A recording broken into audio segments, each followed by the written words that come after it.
Hello guys, പുതിയ വീഡിയോയിലേക്ക് എല്ലാവർക്കും സ്വാഗതം. നമ്മുടെ വീഡിയോ ആദ്യമായിട്ടാണ് നിങ്ങൾ കാണുന്നതെങ്കിൽ സബ്സ്ക്രൈബ് ചെയ്യാൻ മറക്കണ്ട. അതുപോലെ തന്നെ സബ്സ്ക്രൈബ് ചെയ്യാൻ നമ്മുടെ വീഡിയോ കാണുന്ന കുറേ ആളുകളുണ്ട്. നമ്മുടെ വീഡിയോ കാണുന്നതിൽ ഒരു 60% ആളുകൾ സബ്സ്ക്രൈബ് ചെയ്യാതാണ് കാണുന്നത്. എന്തുകൊണ്ട്? സബ്സ്ക്രൈബ് ചെയ്ത് സപ്പോർട്ട് ചെയ്യൂ ഗൈസ്. അപ്പം നമുക്ക് വീഡിയോയിലോട്ട് പോവാം. നമ്മുടെ സഞ്ജു സാംസന്റെ അച്ഛന്റെ ഒരു ഇന്റർവ്യൂ മാതൃഭൂമി ന്യൂസിനകത്ത് വന്നിട്ടുണ്ടായിരുന്നു. ഞാൻ ഒരിക്കലും പ്രതീക്ഷിച്ചില്ല ഈ സ്ക്വാഡിൽ സഞ്ജു ഉണ്ടാവുമെന്ന് ഞാൻ വിചാരിച്ചില്ല. എനിക്ക് വിശ്വാസമില്ലായിരുന്നു. എനിക്കിവിടെ നിൽക്കണം, 50 സമ്പാദിക്കണം, എന്നിട്ട് ഞാൻ അങ്ങനെ ഒരാളാവണം, അങ്ങനെ ഒരു കളി സഞ്ജുവിലില്ല. അദ്ദേഹം കോച്ചായിട്ട് വന്നതിന് ശേഷമാണല്ലോ സഞ്ജു ഇങ്ങനെയെങ്കിലും ടീമിൻ്റെ കൂടെ പൊയ്ക്കൊണ്ടിരിക്കുന്നത്. ഇനി വരുന്ന 10 വർഷമാണ് നിനക്കുള്ളത്. നീ ഇന്നലെ ചെയ്ത പെർഫോമൻസിൽ നിനക്ക് 3 ഫോർമാറ്റിലും നമ്മുടെ രാജ്യം നിന്നെ അംഗീകരിക്കും.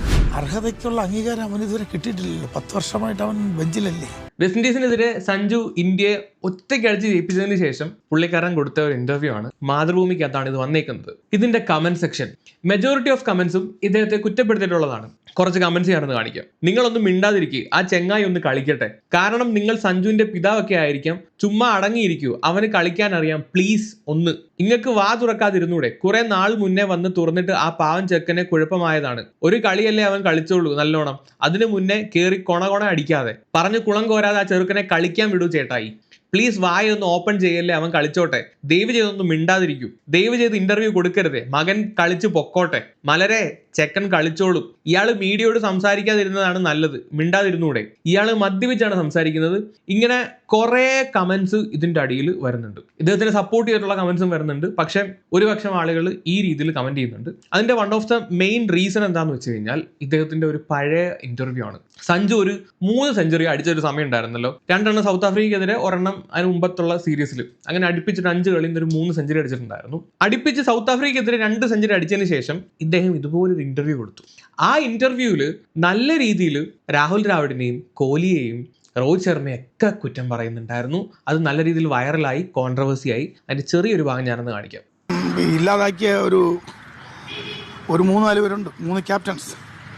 ധോനി ജി, വിരാട് ജി, हमारा ये रोहित जी, ये 3 कैप्टन एंड ये द्രാവിഡ് ജി. ഈ 4 പേരും എൻ്റെ മകൻ്റെ 10 വർഷം കളഞ്ഞു. അതായത് ദ്രാവിഡ്, കോഹ്ലി, രോഹിത് ശർമ്മ, ധോണി, ഈ 4 പേരും കൂടെ ചേർന്ന് സഞ്ജുവിന്റെ 10 കൊല്ലം കളഞ്ഞു എന്ന് പറഞ്ഞിട്ടാണ് ആ ഒരു ഇന്റർവ്യൂ കൊടുക്കുന്നത്. അത് നല്ല രീതിയിൽ പുള്ളിക്കാരൻ അന്ന് പൊങ്കാല കിട്ടിയിട്ടുണ്ടായിരുന്നു. ഈ ഒരു ഇന്റർവ്യൂവിന് ശേഷം സഞ്ജുവിന് എന്തൊക്കെ സംഭവിച്ചു എന്ന് നമുക്കറിയില്ല.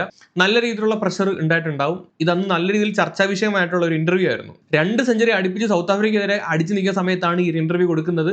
എനിക്ക് തോന്നുന്നു അന്നത്തെ ഒരു കളിക്ക് ശേഷം പിന്നെ ഇപ്പോഴാണ് സഞ്ജുവിന്റെ ബാറ്റിൽ നിന്ന് നല്ലൊരു ഇന്നിങ്സ് നമ്മൾ കാണുന്നത്. അതുകൊണ്ടായിരിക്കണം കമന്റ് സെക്ഷനിൽ പൊന്നെണ്ണ ഒന്ന് മിണ്ടാതിരി എന്നുള്ള തരത്തിലുള്ള കമന്റ്സ് ഇങ്ങനെ വന്നുകൊണ്ടിരിക്കുന്നത്. ചെറുക്കൻ കളിച്ച് പൊക്കോട്ട്.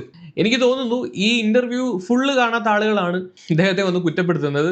ഇന്റർവ്യൂ മൊത്തം കണ്ടു കഴിഞ്ഞാൽ ഇദ്ദേഹം പറയുന്ന കാര്യങ്ങളൊക്കെ ഉള്ളത് തന്നെയാണ്. പുള്ളിക്കാരൻ പറയുന്ന കുറച്ച് ഭാഗം ഞാനൊന്ന് വെക്കാം. ഇന്നേ വരെ അവൻ ക്രിക്കറ്റ് കളിച്ചതിൽ ഏറ്റവും ബെസ്റ്റ് ഇന്നിങ്സ് ഇന്നലെ. രാജ്യത്തിൻ്റെ ടീമിനെ കൊണ്ട് സെമിഫൈനൽ കൊണ്ട് നിർത്താൻ ഒരു നല്ലൊരു ഭാഗം ഏറ്റെടുത്ത് ചെയ്യുക, അതിൽ അവൻ സക്സസ് ആവും. പിന്നെ ഇതിനപ്പുറം ഇങ്ങനെ ഒരു കാര്യം ഇതിനും വന്നിട്ടില്ലല്ലോ. അതായത് ന്യൂസിലൻഡിനെതിരെയുള്ള 5 കളി, ഈ 5 കളിയിലും പക്ക ഫ്ലോപ്പായിരുന്നു. അപ്പം ഞാൻ ഒരിക്കലും പ്രതീക്ഷിച്ചില്ല ഇനി ഈ സ്ക്വാഡിൽ സഞ്ജു ഉണ്ടാവുമെന്ന് ഞാൻ വിചാരിച്ചില്ല. എനിക്ക് വിശ്വാസമില്ലായിരുന്നു. ഞാൻ വീട്ടിലെൻ്റെ അന്വേഷിച്ചപ്പോൾ അവൻ ടീമിൻ്റെ കൂടെ പോയിരിക്കുന്നു. അപ്പോൾ ടീമിൽ നിന്ന് അവനെ പുറത്ത് കളഞ്ഞില്ല. അത് വിശ്വസിക്കാൻ പറ്റാത്തൊരു വിഷയമായിരുന്നു. കാരണം ഇത്രയും മോശമായൊരു പെർഫോം ചെയ്തിട്ടും അവനെ ടീം മാനേജ്മെൻറ്റും കോച്ചും ക്യാപ്റ്റനും കൂടെ കൂട്ടിയല്ലോ. ആ ഒരു സന്തോഷം ഉണ്ടായിരുന്നു. പിന്നെ ഈ കളിയിൽ ഫ്ലോപ്പായ ഇവൻ ഇനി തിരിച്ച് വരുമോ എന്നുള്ളൊരു ആശങ്ക ഉണ്ടായിരുന്നു. സിംബാബ്വേക്കെതിരെയുള്ള കളിയിൽ അവൻ്റെ ആ നോക്ക്. അവിടെയും എന്ത് സംഭവിച്ചു? ഇത്രയും നന്നായി കളിച്ച നീ കുറച്ചുകൂടെ നില്ല്. ഇപ്പോൾ ഇന്നലെ കളിച്ചതുപോലെ കളിച്ചിരുന്നെങ്കിൽ ഇന്നലെ ഒരു ഇന്നിങ്സ് കളിച്ചില്ലേ? ഇത് അവിടെ കളിച്ചൂടായിരുന്നോ? ഇത് അതിന് മുമ്പ് നബീബയ്ക്കെതിരെ കളിച്ചൂടായിരുന്നോ? 7 ബോളിൽ 22 റൺ അടിച്ച നീ അടുത്തൊരു സിംഗിൾ എടുത്ത് മാറിക്കൂടി. ഇപ്പോൾ ഇന്നലെ അതല്ലേ നീ ചെയ്തത്? സഞ്ജു ചെയ്തത് ഇന്നലെ എന്താ ചെയ്തത്? പക്വതയോടുകൂടെ ടീമിനെ മുന്നോട്ട് കൊണ്ടുപോയി. ഇത് നിനക്ക് പണ്ടും ചെയ്യാമായിരുന്നു. പുള്ളി പറയുന്നതിനൊക്കെ കുറേയൊക്കെ കാര്യമുണ്ട്. സഞ്ജുവിന്റെ ഇതിനു മുമ്പുള്ള പല ഔട്ടും എടുത്ത് നോക്കിക്കഴിഞ്ഞാൽ നമുക്കൊരു കാര്യം മനസ്സിലാവും. അത് ബോളറിന്റെ കഴിവ് കൊണ്ടല്ല. ബോളറിന്റെ കഴിവിനേക്കാൾ കൂടുതൽ ബാറ്റ്സ്മാന്റെ പിഴവ് കൊണ്ടാണ് പുള്ളി ഔട്ടായി പോകുന്നത്. പക്ഷെ ലാസ്റ്റ് മാച്ച് എടുത്ത് നോക്കിക്കഴിഞ്ഞാൽ വെൽ മെച്യൂർഡ് ആയിട്ടുള്ള ഒരു ഇന്നിങ്സ് എന്ന് പറയാം. ഞാൻ ഈ അടുത്തിടയ്ക്കൊന്നും ഇത്രയും മെച്യൂരിറ്റി ഉള്ള ഒരു ഇന്നിങ്സ് ഞാൻ മലയാളി ആയതുകൊണ്ട് അല്ലെങ്കിൽ സഞ്ജു ആയതുകൊണ്ട് പൊക്കി പറയാമെന്ന് വിചാരിക്കരുത്. ഇത്രയും ഒരു 195 ഒരു നോക്കൌട്ട് മാച്ചിൽ ചേസ് ചെയ്യുന്നത്, ഇത്ര കാം ആൻഡ് കൂളായിട്ട് ഇത്ര ഇത്രയും മെച്യൂരിറ്റിയോടുകൂടി ഒരിടത്ത് പോലും അഗ്രഷൻ കാണിക്കാതെ ആ റൺ റേറ്റ് നിലനിർത്തി അത്രയും കിടിലമായിട്ട് ചേസ് ചെയ്യുന്നത് ഞാൻ അധികം ഒന്നും കണ്ടിട്ടില്ല. എനിക്കൊന്ന് വിരാട് കോഹ്ലിയുടെ ഏറെ കഴിഞ്ഞതിന് ശേഷം പിന്നെ ഇങ്ങനെ ഒരു സാധനം കാണുന്നത് ഇപ്പോഴാണ്. സാധാരണ ഏതെങ്കിലും ഒരു പോയിന്റിൽ ഒരു മനുഷ്യൻ ഒരു അഗ്രസീവ് ഷോട്ടിന് ശ്രമിക്കും ഒരു 50 കഴിയുമ്പോഴത്തേക്ക്. പക്ഷേ സഞ്ജുവിന്റെ ഇന്നിങ്സ് അത്രയും കാം ആൻഡ് കമ്പോസ്ഡ് ആയിട്ടുള്ള ഒരു ഇന്നിങ്സ് ആയിരുന്നു. അത്രയും ഒരു മെച്യൂരിറ്റിയോടെ പുള്ളി IPL-ലോ അല്ലെങ്കിൽ ഇതിന് മുമ്പുള്ള കളിയിലോ ഒന്നും ഞാൻ കളിക്കുന്നത് കണ്ടിട്ടില്ല. പുള്ളി പറയുന്നത് കാര്യമുണ്ട്, നബി വിവേക്കെതിരെയുള്ള കളിയിലൊക്കെ ആവശ്യമില്ലായിരുന്നു ആ ഒരു ഷോട്ടോടെ കളിക്കേണ്ടതായിട്ട്. പുള്ളിയുടെ ഒരു വീക്ക് ഏരിയ ഉണ്ട്, ആ ഒരു മിഡ് വിക്കറ്റ് സ്ക്വയറിലൊക്കെ ഏരിയ, അങ്ങോട്ട് അടിച്ചു കളഞ്ഞിട്ട് എത്ര തവണ ഔട്ടായി. അത് ലാസ്റ്റ് കളിയിൽ അങ്ങോട്ടൊരു ഷോട്ട് പോലും അടിച്ചിട്ടില്ല. അതുപോലെ തന്നെ ലെഫ്റ്റ് ഹാൻഡർ സ്പിൻ ബോളേഴ്സ് എറിയാൻ വരുന്ന സമയത്ത് മിക്കവാറും ബൗൾഡ് ആവാറുണ്ട്. വെസ്റ്റ് ഇൻഡീസിനെതിരെ അഖേൽ ഹുസൈൻ അതുപോലെ തന്നെ മോത്തി, ഇവർ രണ്ടുപേരും ടോപ്പ് സ്പിന്നേഴ്സ് ആണ്. അവരെ ഇവൻ കളിച്ചു നോക്കണം, ബൗൾഡ് ആയില്ല. ആ രീതിയിൽ അങ്ങനെ സ്റ്റമ്പിന് നേരെ വന്ന ബോൾ മൊത്തം ഡിഫെൻഡ് ചെയ്യുക, അല്ലെങ്കിൽ സിംഗിൾ ഇടുക, അല്ലെങ്കിൽ സ്ട്രെയിറ്റ് കളിക്കുക, ഇതാണ് ചെയ്തത്. അല്ലാതെ ബാക്ക് ഫുട്ട് ഇറങ്ങി വേറെ ഒരു റിസ്കി ഷോട്ടിന് പുള്ളി ശ്രമിച്ചിട്ടില്ല. അതാ പറഞ്ഞേ, ജയിപ്പിക്കണമെന്ന് അത്രയും ഒരു ഉറച്ച തീരുമാനത്തോടു കൂടി കളിച്ച ഒരു മാച്ച്. ഇത് പുള്ളിക്ക് മുമ്പ് ആയിരുന്നു. പുള്ളി പറഞ്ഞതിനകത്ത് ഒരു തെറ്റുമില്ല, കറക്റ്റ് കാര്യം പറഞ്ഞേക്കണേ. അവന്റെ തന്തയല്ലേ ഇത്, അങ്ങേർക്ക് അറിയാലോ മോൻ എന്താണെന്ന്. സത്യം പറഞ്ഞു കഴിഞ്ഞാൽ ഇങ്ങനെ പോലുള്ള ഒരു അച്ഛനെയൊക്കെ എത്രയോ കേരളത്തിലുള്ള പയ്യന്മാര് കൊതിക്കുമെന്നറിയാവോ. ഞാൻ 9ലും 10ലും പഠിക്കുന്ന സമയത്ത് എന്റെ ക്ലാസ് എടുത്തിട്ടുണ്ടായിരുന്നു, വിജയ് എന്ന് പറഞ്ഞിട്ട്. ഇവന്റെ അച്ഛൻ എവിടൊക്കെ സെലക്ഷൻ ഉണ്ടോ അവിടെ എല്ലാം കൊണ്ടുപോയിട്ട് അവൻ കേരള ടീം വരെ കയറി എടുത്തതാണ്. പക്ഷെ ഇപ്പൊ അവനതെല്ലാം വിട്ട് അവൻ വേറെ ജോലിയും കാര്യങ്ങളൊക്കെ പോയി. പക്ഷെ എന്നാൽ പോലും ഒരു സമയത്ത് അവന്റെ ഒരു പാഷൻ, അവന്റെ സ്പിൻ ബൗളർ ആയിരുന്നു, അവനെ കളിക്കാൻ കൊണ്ടുപോയി പലയിടത്തും സെലക്ട് ചെയ്ത് അവൻ കേരള ടീമിൽ വരെ കളിച്ചതാണ്. അപ്പൊ നമ്മളൊക്കെ വിചാരിക്കും, ഓക്കെ അവന്റെ അച്ഛൻ എന്തൊരു സപ്പോർട്ടാണ്. ഇപ്പൊ എവിടെ എന്റെ വീട്ടിലൊക്കെ ആണെങ്കിൽ അച്ഛനത്തേക്ക് ക്രിക്കറ്റ് എന്ന് പറഞ്ഞാൽ കണ്ണെടുത്താൽ കണ്ടുകൂടാ. ക്രിക്കറ്റ് കളിക്കാൻ പോകണം എന്നെങ്ങാനും പറഞ്ഞു കഴിഞ്ഞാൽ തന്നെ ഓടിച്ചിട്ടിരിക്കും, ഒരു അവസ്ഥയാണ്. അപ്പൊ ഇതുപോലുള്ള എല്ലാ മിഡിൽ ക്ലാസ് ഫാമിലിയുള്ള പയ്യന്മാരൊക്കെ ആഗ്രഹിക്കുന്ന തരത്തിലുള്ള ഒരു തന്തയാണെങ്കിൽ ആ സമയത്തൊക്കെ IPL-ലൊക്കെ വന്നതേ ഉള്ളൂ. ഈ ഇന്ത്യൻ ടീമിൽ കയറിയില്ലെങ്കിലും IPL കളിച്ചാണെങ്കിലും ഈ ക്രിക്കറ്റ് എന്ന് പറയുന്ന ഒരു സാധനം കൊണ്ട് മുന്നോട്ട് പോകാം എന്ന് അന്നൊന്നും ആർക്കും അറിയത്തൊന്നുമില്ല. ഇപ്പൊ ഇന്ത്യൻ ടീമിൽ കയറണമെന്നില്ല, IPL-ന്റെ ഏതെങ്കിലും ഒരു ഫ്രാഞ്ചൈസി കയറിയാൽ മതി. സഞ്ജു സാംസണൊക്കെ ഇപ്പോഴും നിലനിൽക്കുന്നതിന്റെ one of the main reason എന്താണ്? IPL തന്നെയാണ്. 176 മാച്ചസ് IPL കളിച്ചിട്ടുണ്ട്, അത് ക്യാപ്റ്റൻ വരെ ആയിട്ടുണ്ട്. അല്ലാതെ ഇന്ത്യൻ ടീമിൽ കയറിയിട്ട് സഞ്ജു സാംസൺ രക്ഷപ്പെട്ടിട്ടില്ല. അപ്പം അവനാക്കി മാറ്റിയ മനുഷ്യൻ എനിക്ക് തോന്നുന്നു ഇദ്ദേഹം തന്നെയാണ്. ബാക്കിയോടെ കേൾക്കാം. ഇപ്പോൾ അണ്ടർ-19 വരെ അവൻ ഇന്ത്യൻ ടീമിന് കളിക്കുമ്പോൾ വൺഡേയുടെ 20-24 ഓവറാകുമ്പോൾ അവൻ 100 കഴിഞ്ഞിരിക്കും. അങ്ങനെയാണ് ആ ശൈലി മാറ്റാന്ന് പറഞ്ഞാൽ ഇന്നും മാറ്റിയിട്ടില്ല. പിന്നിൽ നോക്കുന്നില്ല, എനിക്ക് നാളെ എന്ത് സംഭവിക്കുന്നു നോക്കുന്നില്ല. ഞാൻ ഇറങ്ങുന്നു, എൻ്റെ ടീമിന് വേണ്ടി കുറച്ച് സ്പീഡിൽ കുറച്ച് റൺ സ്കോർ ചെയ്ത് കൊടുക്കുന്നു. എനിക്കിവിടെ നിൽക്കണം, 50 സമ്പാദിക്കണം, എന്നിട്ട് ഞാൻ അങ്ങനെ ഒരാളാവണം. അങ്ങനെ ഒരു കളി സഞ്ജുവിൽ ഇല്ല, ഇനി അങ്ങോട്ട് വരെയുമില്ല. പക്ഷെ ഇന്നലെ വന്നു. എങ്ങനെ വന്നു? അതും ക്ലാസിക് ടച്ച്. അങ്ങനെ സ്ലോ അവൻ നിലനിർത്തി തന്നെയാണ് പോയത്. ഇന്നലെ അവനൊരു ഉത്തരവാദിത്തോടെ കളിച്ചു. അഭിഷേക് ഔട്ടായി. ഇനി വിക്കറ്റ് ഇങ്ങനെ പോയാൽ നമ്മൾ അടുത്ത സ്റ്റെപ്പ് കാണൂല എന്നൊരു ചിന്ത അവിടെ അവൻ ഉദിക്കുകയും അവൻ അതിൽ വർക്കൗട്ട് ചെയ്യുകയും ചെയ്തു. അവൻ്റെ വർക്കൗട്ട് സക്സസ് ആവുകയും ചെയ്തു. ഇന്നലെ അവന് വേണ്ടി കളിച്ചില്ല. അവൻ അപ്പോഴും റൺ റേറ്റിനെ ഒരു കാരണവശാലും താഴ്ന്നു പോകാൻ അനുവദിച്ചിട്ടില്ല. ഒരു ഓവറിൽ 11 റണ്ണൊക്കെ എന്ന് പറയുന്നത് ഈസിയായിട്ട് അടിച്ചെടുക്കാം. ആ ലെവലിൽ നിർത്തി തന്നെയാണ് പോയത്. പിന്നെ ആയപ്പോൾ അത് കുറഞ്ഞു വന്നു. ഈ ക്രിക്കറ്റ് എന്ന് പറയുന്നത് ഇപ്പം ഭയങ്കര കോമ്പറ്റീഷൻ ഉള്ള പരിപാടിയാണ്. നേരത്തെ കൂട്ടല്ല, മാരക കോമ്പറ്റീഷനാണ്. ടീമിൽ കയറി കഴിഞ്ഞാൽ കുറച്ചൊക്കെ നമുക്ക് വേണ്ടി കൂടെ കളിക്കണം. ഭയങ്കര സെൽഫ്ലെസ് ആയിട്ട് കളിക്കാൻ നിന്ന് കഴിഞ്ഞാൽ പണി മേടിച്ചു കൂട്ടും. ആദ്യം ടീം നിലനിന്നാലല്ലേ രാജ്യത്തിന് വേണ്ടി കളിക്കാൻ പറ്റത്തുള്ളൂ.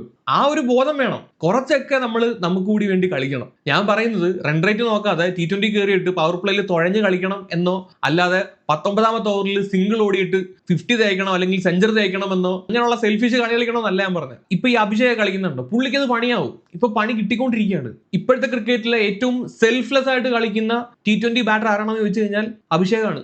റിക്കി പോണ്ടിങ് തന്നെ പറഞ്ഞിട്ടുണ്ട്, പുള്ളിയുടെ ലൈഫിൽ ഇവനെ പോലെ സെൽഫ്ലെസ് ആയിട്ട് കളിക്കുന്ന ഒരു പ്ലെയറിനെ പുള്ളി കണ്ടിട്ടില്ലെന്ന്. അങ്ങനെ കളിച്ചുകൊണ്ടാണ് പുള്ളി ഇപ്പൊ അനുഭവിക്കുന്നത്, ഇത്രയും വിമർശനങ്ങൾ ഏറ്റുവാങ്ങുന്നത്. രവിശാസ്ത്രി എന്തോ പറഞ്ഞിട്ടുണ്ടായിരുന്നു, നാളെ അഭിഷേകിനെ കളിപ്പിക്കരുത്, അഭിഷേകിന് വരെ റിങ്കു സിംഗിനെ ഇറക്കണമെന്ന്. ഞാൻ അഭിഷേകിന്റെ ബാറ്റിംഗ് ശൈലിയും അല്ലെങ്കിൽ അവന്റെ ഒരു ആറ്റിറ്റ്യൂഡ്, ഫസ്റ്റ് ബോളിൽ തന്നെ 6 അടിച്ച് തുടങ്ങുന്ന ആ ഒരു സംഭവമൊക്കെ ഞാൻ ഭയങ്കരമായിട്ട് ഇഷ്ടപ്പെടുന്ന ഒരുത്തനാണ്. പക്ഷെ ആ രീതിയിലുള്ള കളിക്കാർ നിലനിൽക്കാൻ പാടാം, പ്രത്യേകിച്ച് ഇപ്പോഴത്തെ കാലത്ത്. സേവാഗ് ഈ മാതിരി കളിക്കുന്ന ഒരുത്തനായിരുന്നു. അത് അന്തകാലത്ത്. അന്ന് അത്രയും കോമ്പറ്റീഷൻ ഇല്ല. എനിക്കൊന്ന് സേവാഗ് പിന്നെയും കുറെയൊക്കെ നോക്കി കളിക്കുന്നുണ്ട്. അഭിഷേക് ഒന്നുമില്ല, ഒരു ബോൾ പോലും അവൻ തട്ടാൻ പോലും ശ്രമിക്കുന്നില്ല. അവൻ ഇപ്പോഴാണ് ഈ വിമർശനമൊക്കെ വന്നതിന് ശേഷമാണ് അവൻ ഒന്ന് തട്ടി ഒന്ന് ഡിഫെൻഡ് ചെയ്യുന്നതിന് ശ്രമിക്കുന്നത്. മറ്റേ ന്യൂസിലാൻഡായിട്ട് കളിച്ചൊരു കളി ഉണ്ടല്ലോ, 20 ബോളെ കണ്ട് 60 കണ്ടടിച്ചൊരു കളി. ആ 20 ബോൾ കളിച്ചതിനകത്ത് 20 ബോളും അവൻ റൺ എടുത്തിട്ടുണ്ട്, ഒരു ഡോട്ട് ബോൾ പോലും ഇല്ല.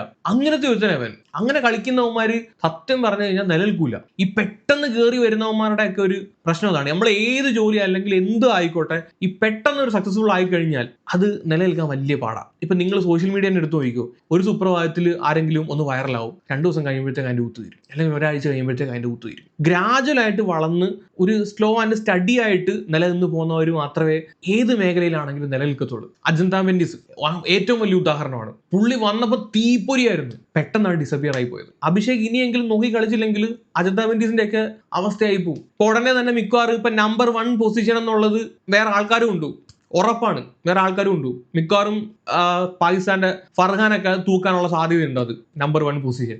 സോ അതാ പറഞ്ഞേ, ക്രിക്കറ്റ് കളിക്കുമ്പം കുറച്ചൊക്കെ അവർക്ക് കൂടി വേണ്ടി കളിക്കണം, രാജ്യത്തിന് വേണ്ടി മാത്രം എന്തെങ്കിലും സെൽഫ്ലെസ് ആയിട്ടുള്ള കളി എന്നും പറഞ്ഞ ആ ഒരു രീതി നിന്ന് കഴിഞ്ഞാൽ പുറത്തിരിക്കത്തേ ഉള്ളൂ. ആദ്യം നിലനിൽക്കണം, അതാണ് വേണ്ടത്. ഹീറോ ആയിട്ട് പോയിട്ടേ ഉള്ളൂ. അവൻ ആ ഒരു വാക്ക് കേൾക്കേണ്ടി വന്നിട്ടില്ല. ഇന്നലെ അല്ല, ഇതിനു മുമ്പിലത്തെ കളിയിൽ സൂര്യകുമാർ യാദവിൻ്റെ അയാളുടെ വശത്തുനിന്ന് ഇങ്ങനെ 2 വാക്കുണ്ട്. ഈ 2 വാക്ക് എന്താണ്?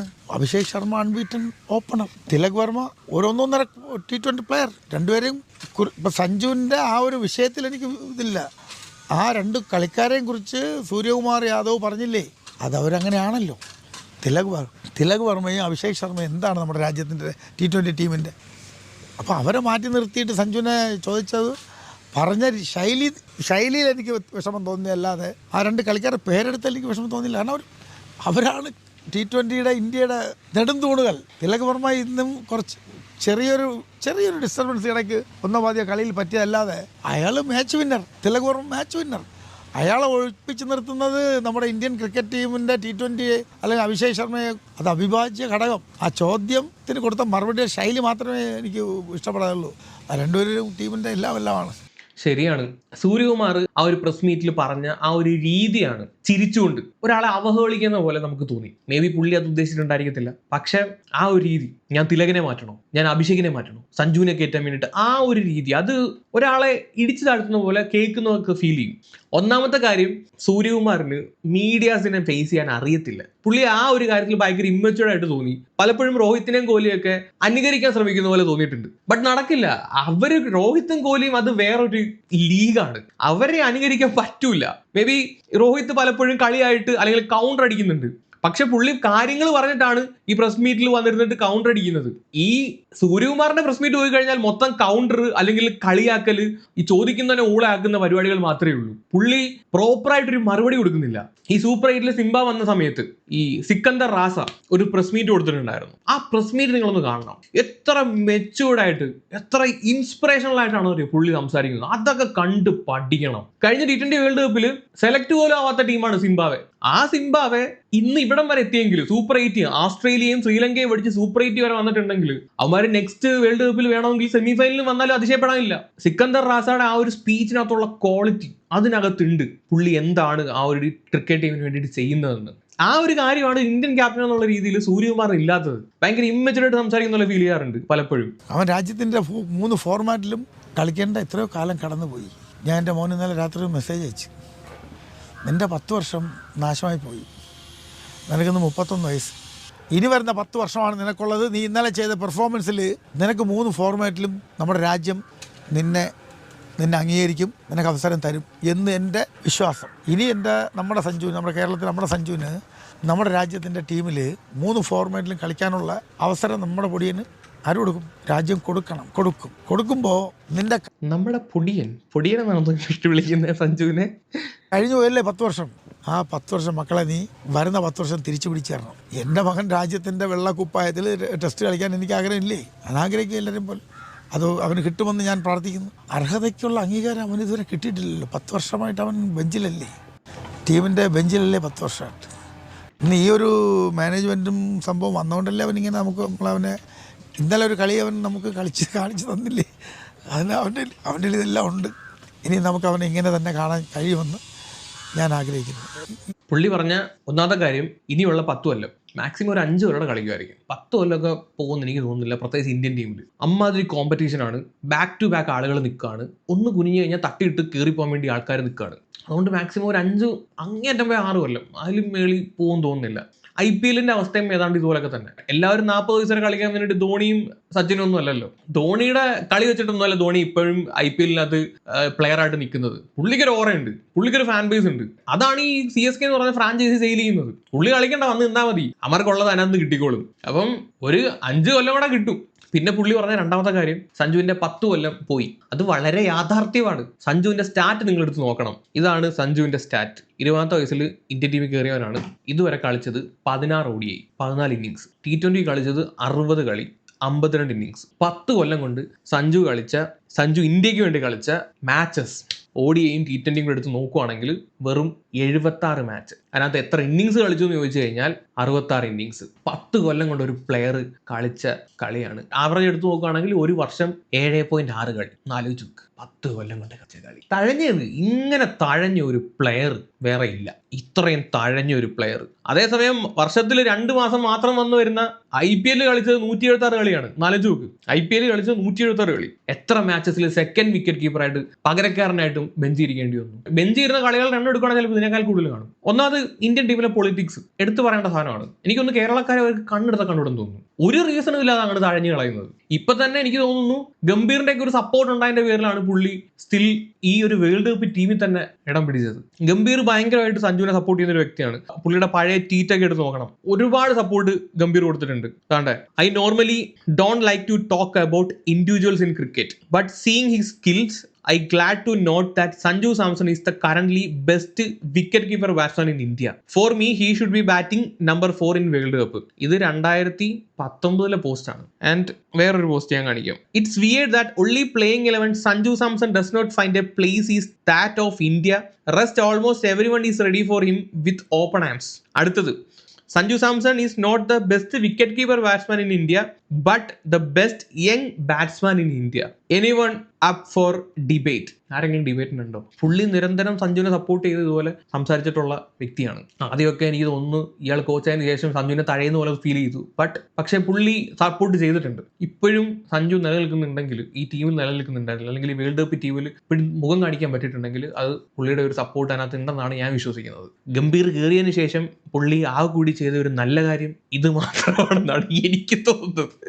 പുള്ളി കുറേ പരിഷ്കാരങ്ങൾ ഇന്ത്യൻ ടീം നശിപ്പിക്കുന്ന തരത്തിലുള്ള കുറേ പരിഷ്കാരങ്ങൾ ഗംഭീർ കൊണ്ടുവന്നിട്ടുണ്ട്. കൂടി ചെയ്തൊരു നല്ല കാര്യം ഇത് മാത്രമാണ്. പിന്നെ സഞ്ജുവിന്റെ അച്ഛൻ പറയുന്ന ഒരു കാര്യം, സഞ്ജു 3 ഫോർമാറ്റ് പ്ലെയർ. ടെസ്റ്റിന്റെ കാര്യം എനിക്കറിയത്തില്ല, സഞ്ജുവിനെ ടെസ്റ്റ് ഞാൻ അങ്ങനെ കണ്ടിട്ടില്ല, രഞ്ജിയൊന്നും ഞാൻ അങ്ങനെ കണ്ടിട്ടില്ല. പക്ഷെ ഒരു കാര്യം ഉറപ്പിച്ച് പറയാം, സഞ്ജു T20 പ്ലെയറിനേക്കാൾ ഉപരി പുള്ളി ഒരു പെർഫെക്റ്റ് ODI മെറ്റീരിയൽ ആണ്, ODI പ്ലെയർ ആണ്. അവന്റെ സ്റ്റാറ്റ് തന്നെ എടുത്ത് നോക്കും. 14 ഇന്നിങ്സ് കളിച്ചിട്ടുള്ളൂ, 56 ആണ് ആവറേജ്, 3 50യും 1 സെഞ്ചുറിയും. എനിക്കൊന്ന് കളിച്ച ഏറ്റവും അവസാനത്തെ ODI എന്തോ സെഞ്ചുറി അടിക്കുന്നത്. അതിനുശേഷം പിന്നെ ടീമിൽ കയറിയിട്ടില്ല. പഴയ ഗില്ലസ്ബിയുടെ ഒക്കെ അവസ്ഥയാണ്. ഗില്ലസ്ബി ബോളറാണ്. ഗില്ലസ്ബിയുടെ ഏറ്റവും അവസാനത്തെ കളി പുള്ളി 200 അടിച്ചു. ആദ്യമായിട്ടും കണ്ടാണ് ഒരു നൈറ്റ് ബാറ്റ്സ്മാൻ വന്നിട്ട് 200 അടിക്കുന്നത്. അതിനുശേഷം പുള്ളിക്ക് ഇതുവരെ കളിക്കാൻ പറ്റിയിട്ടില്ല ടെസ്റ്റ്. ഏതാണ്ട് അതുപോലത്തെ അവസ്ഥയാണെന്ന് തോന്നുന്നു സഞ്ജുവിന്. ഇത്രയും നല്ല സ്റ്റാറ്റ് ഉണ്ട്, പക്ഷെ അവസരമില്ല. പുള്ളിയെ T20 ബാറ്റ്സ്മാനായിട്ട് മാത്രം അങ്ങ് തഴഞ്ഞു വെച്ചേക്കുക. പിന്നെ ടെസ്റ്റിൽ കയറൂല, അത് ഷുവറാണ്. അപ്പോൾ ഈ കാര്യങ്ങളൊക്കെയാണ് പുള്ളി വന്നിരുന്നിട്ട് ഇന്റർവ്യൂവിനകത്ത് പറഞ്ഞിട്ടുള്ളത്. ഇന്റർവ്യൂ ഫുള്ള് കണ്ടു കഴിഞ്ഞാൽ പുള്ളിയെ കുറ്റം പറയാൻ തോന്നുന്നില്ല. പുള്ളി പറയുന്നത് കാര്യമുണ്ട്. സോ അപ്പോൾ എന്താണ് നിങ്ങൾക്ക് പറയാനുള്ളത്? പുള്ളിയെ ക്രൂശിക്കുന്നതിന് മുമ്പ് പുള്ളി പറഞ്ഞ കാര്യങ്ങളൊന്ന് നിങ്ങളൊന്ന് ആലോചിച്ച് നോക്കുകയാണെങ്കിൽ പുള്ളിയെ കുറ്റം പറയുമെന്ന് എനിക്ക് തോന്നുന്നില്ല. സോ നിങ്ങൾക്ക് പറയാനുള്ള കാര്യങ്ങൾ താഴെ വന്ന് തീർച്ചയായിട്ടും കമൻറ്റ് ചെയ്യുക. അപ്പോൾ ഇന്നത്തെ സെമി ഫൈനലിന് വേണ്ടിയിട്ട് കട്ട വെയിറ്റിംഗ് ആണ്. അയ്യോ മിനി ചേക്കനടാ മക്കളെ, കൂടുതലൊന്നും പറയുന്നില്ല, വേറെ വീഡിയോ ആയിട്ട് വരാം. അപ്പോൾ ശരി, ടാറ്റാ, ബൈ ബൈ.